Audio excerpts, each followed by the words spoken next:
Shalom Bapak Ibu Saudara-saudaraku yang dikasihi Yesus Kristus. Selamat pagi, selamat bertemu kembali dalam sapaan firman Tuhan buat kita hari ini. Semoga kita semuanya dalam keadaan yang sehat. Kita bangun pagi hari ini penuh semangat, penuh gembira, sukacita, dan tetap dalam pengharapan bersama dengan Tuhan. Amin. Bapak Ibu Saudara-saudara, sebelum kita mengawali segala pekerjaan kita, kesibukan kita tetap mau dibimbing, dipimpin, diarahkan oleh firman Tuhan. Supaya hidup kita terarah. Jangan sampai kita salah atau tersesat di jalan yang salah. Amin. Bapak Ibu Saudara-saudara, firman Tuhan yang menjadi renungan buat kita hari ini, yaitu yang terambil dari Markus pasal yang ke-11 ayat yang ke-9. Tetapi sebelumnya marilah kita menyerahkan hati dan pikiran kita kepada Tuhan. Kasih karunia dan damai sejahtera dari Allah Bapa dan dari anaknya Tuhan Yesus Kristus, itulah yang menyertai hati dan pikiranmu sekalian. Amin. Bapak Ibu Saudara-saudaraku yang dikasihi Yesus Kristus, firman Tuhan dari Markus 11 ayat yang ke-9 dikatakan demikian. Orang-orang yang berjalan di depan dan mereka yang mengikuti dia dari belakang berseru, Hosana, diberkatilah dia yang datang dalam nama Tuhan. Demikianlah firman Tuhan. Bapak Ibu Saudara-saudaraku yang dikasihi Yesus Kristus, firman Tuhan ini adalah peristiwa ketika Yesus memasuki Yerusalem. Peristiwa yang begitu dramatik dan sangat-sangat mengenak dalam kehidupan kerohanian kita. Ini mengingatkan satu peristiwa yang luar biasa. Ketika Yesus dimuliakan, dialu-alukan oleh banyak orang. Sekalipun saudara-saudara, kita mau melihat bahwa orang-orang yang mengeluh-alukan dia itu, orang-orang yang menghormati dia itu ternyata bukanlah orang-orang yang mengenal dia.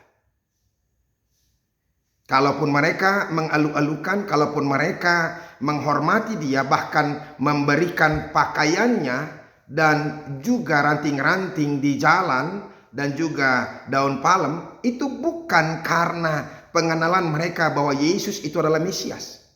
Mereka menganggap bahwa Yesus itu adalah Mesias sebagai pahlawan yang heroik yang bisa membebaskan mereka dari penjajahan Romawi.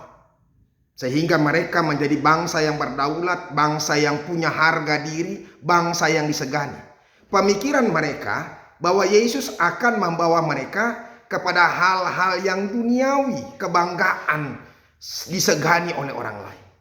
Nah, saudara-saudara, ini yang sangat-sangat sering terjadi dalam kehidupan manusia. Manusia berupaya untuk menunjukkan dirinya, dia menjadi orang yang terhormat. Orang yang punya harga diri, orang yang berkualitas. Dengan menunjukkan apa? Menunjukkan kehebatannya, kemewahannya, eksklusivitasnya, dan juga harta bendanya. Orang suka tampil saudara-saudara dengan apa? Dengan barang-barang yang branded. Dengan berteman dengan orang-orang yang kaya, sosialita. Dengan menaiki mobil yang mewah.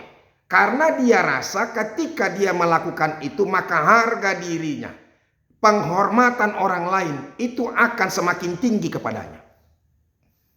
Karena memang dunia ini adalah orang-orang yang gila hormat. Nah, makanya orang berupaya untuk menampilkan siapa dirinya di hadapan orang lain supaya orang lain menghormati dia. Jadi penghormatan orang hanya karena jabatan, hanya karena apa? Karena harta yang dia miliki, hanya karena sesuatu barang yang dia pakai, atau yang dia naiki, atau mobil yang dia naiki, atau rumah yang dia miliki. Penghormatan orang bukan karena apa? Bukan karena karakter, karena sifat, atau karena kebaikan dia. Nah, di sini Yesus mau mempertontonkan, mau menunjukkan kepada setiap orang bahwa Yesus itu adalah orang yang sederhana. Dia datang dengan kebersihan saja. Bahkan dia menaiki seekor keledai beban yang mudah. Artinya keledai itu termasuk apa? Hewan yang bodoh, hewan yang biasa. Bukan mengendarai kuda sebagai apa? Lambang kegagahan daripada seorang pahlawan berperang. Kekuatan, kekuasaan, itu adalah kuda. Tapi keledai itu adalah kesederhanaan. Bahkan boleh dikatakan kebodohan. Nah, Bapak Ibu saudara-saudara, ini yang mau kita lihat. Bahwa Yesus datang dalam kesederhanaan. Dia datang bukan untuk berperang. Dia datang bukan untuk mengalahkan orang lain. Dia bahkan datang bukan untuk membunuh orang, untuk membebaskan orang dari penjajahan. Tapi dia datang untuk membebaskan manusia dari dosa, dari kematian. Karena itu yang paling penting, itu hal yang paling mendasar dari kehidupan manusia. Yang perlu dibebaskan dari manusia yaitu dosa, yaitu kematian. Bukan soal kebebasan dari apa? Orang-orang atau penjajah, bukan. Bahkan orang boleh bebas tubuhnya, boleh merdeka tubuhnya, tapi hati dan pikirannya, apalagi rohnya, sering sekali diperbudak, ditawan. Oleh apa? Oleh dosa. Sehingga sekalipun dia boleh merdeka secara tubuh, tapi dia benar-benar tersiksa karena dia ditawan oleh dosa itu sendiri. Nah, untuk ini justru Yesus mau datang untuk kita. Yang engkau butuhkan, yang aku butuhkan, yang kita butuhkan bukanlah kemewahan, bukanlah kegagahan, bukanlah harga diri, bukanlah penghormatan. Tapi yang kita butuhkan yaitu bebas dari kuasa dosa, dari kuasa kematian yang membebani, yang menyiksa kita.